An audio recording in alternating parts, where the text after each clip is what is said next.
Assalamualaikum warahmatullahi wabarakatuh.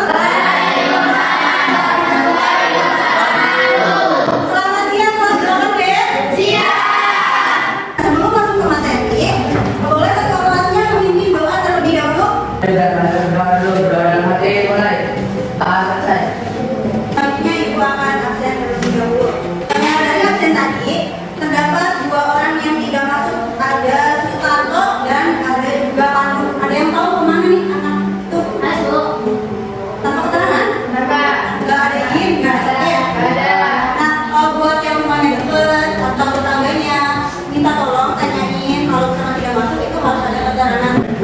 Nah, kita akan melanjutkan materi dari pertemuan yang minggu lalu. Kita sudah membahas tentang unsur-unsur yang membangun teks berita. Coba, masih ingat ada unsur apa saja yang membangun teks berita?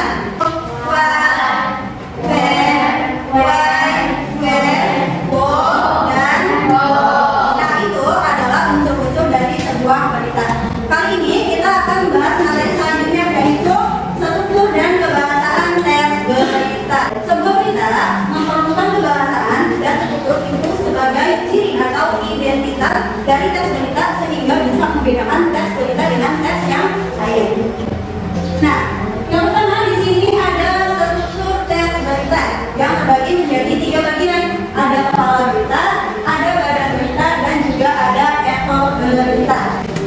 Kepala berita ini berisi informasi yang sangat penting, informasi yang sedang dibahas, peristiwanya apa, kejadian di mana, itu ada di kepala berita. Nah, kemudian yang kedua ada body atau badan berita. Ini juga penting, tetapi tidak sepenting yang ada di kepala berita.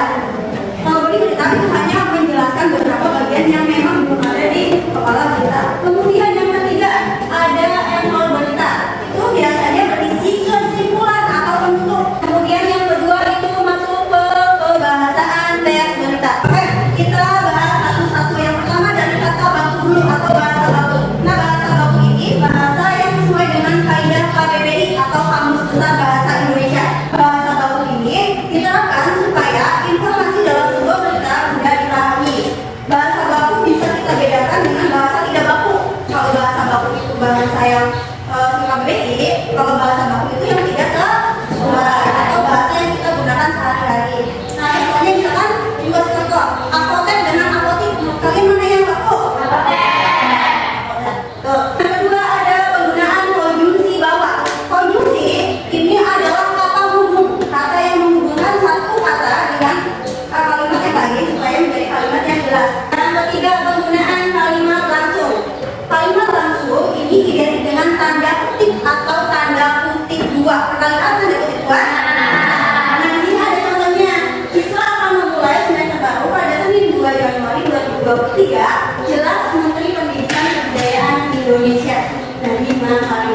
Itu ada tanda kutip duanya. Kemudian yang keempat penggunaan keterangan waktu dan tempat. Waktu identik menunjukkan dengan tempat identik dengan apa? Lokasi kejadian. Ada penggunaan kata kerja mental. Kata kerja mental ini bisa kalian lihat pada contohnya, yaitu Farah menyaksikan sendiri saat kecelakaan beruntun itu terjadi. Menyaksikan ini adalah kondisi yang dialami seseorang untuk melihat. Penggunaan konjungsi temporal. Contohnya, banjir terjadi karena Jakarta dilanda hujan sejak kemarin pagi. Nah, dari penjelasan kaidah bahasa tadi, Ibu terapkan kembali di contoh teks berita yang ditampilkan. Ini sudah dibagi masing-masing warnanya dengan keterangan bahasa tersebut. Yang silakan memperhatikan terlebih dahulu, menyimak terlebih dahulu bagian-bagian dari kebahasaannya. Ini sudah ditandai dengan warna-warna yang berbeda. Sampai sini sudah paham belum? Ada yang mau ditanyakan tidak? Sudah paham? Nah, ini sudah paham. Nah, untuk mengetes kepahaman kalian, Ibu akan memberikan beberapa pertanyaan tertulis. Ibu di sini menyajikan beberapa pertanyaan untuk melatih atau mengingatkan kembali pemahaman kalian terhadap materi yang sudah dijelaskan. Kemudian kalian mencatat jawabannya di buku masing-masing. Ibu kasih waktu kalian 15 menit untuk mengerjakan soal yang ada di depan. Oke, waktunya sudah